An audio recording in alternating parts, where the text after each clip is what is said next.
אדוני, והקמתי לדוד את צמח צדיק, ומלך מלך והשכיל, ועשה משפט וצדקה בארץ. בימיו תיוושע יהודה, וישראל ישכן לבטח. וזה שמו אשר יקראו, אדוני צדקנו. בימים ההם יצא צו מאת הקיסר אוגוסטוס ועורך רישום לשבים לכל הארצות. הכל הלכו להתפקד, איש איש לעירו, וגם יוסף שהיה מבית דוד וממשפחתו. עלה מן הגליל אל יהודה, מהעיר נצרת לעיר דוד הנקראת בית לחם, להתפקד עם מרים, ארוסתו ויערה. כאשר היו שם מלאו ימי ללדת, והיא ילדה את בנה הבכור.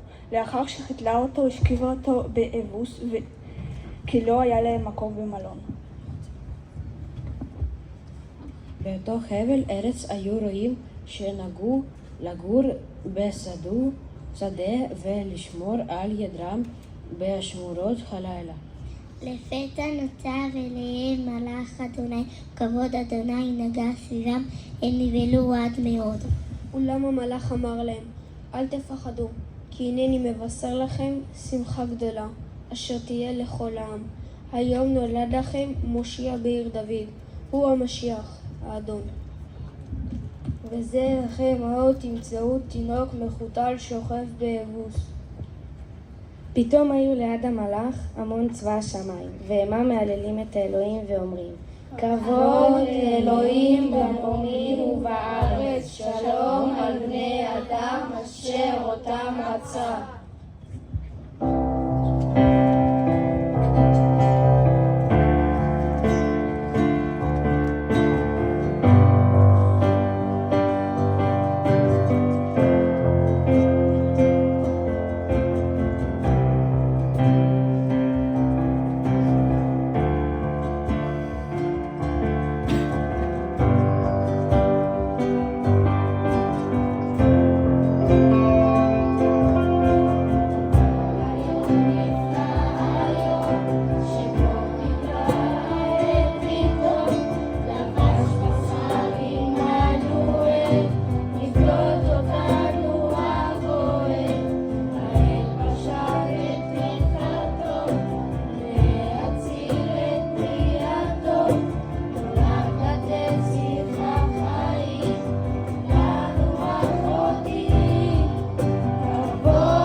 בראשית היה דבר, והדבר היה עם אלוהים, ולעם היה דבר. הוא היה בראשית עם האלוהים. הכל נהיה על ידיו, ומבלעדיו לא נהיה כל אשר נהיה. בו היו החיים, והחיים היו האור לבני האדם, והאור מאיר בחושך, והחושך לא השיגו. הדבר נהיה בשר ושכן בתוכנו, ואנחנו ראינו את כבודו, כבוד בן יחיד מלפני אביו, מלא חסד ואמת. ישוע זה אשר נישא מעליכם השמיימה, בו יבוא באותו אופן שראיתם אותו עולה לשמיים.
עלינו מלכנו חוזר, ונגיד בתקווה שלא יכזבה.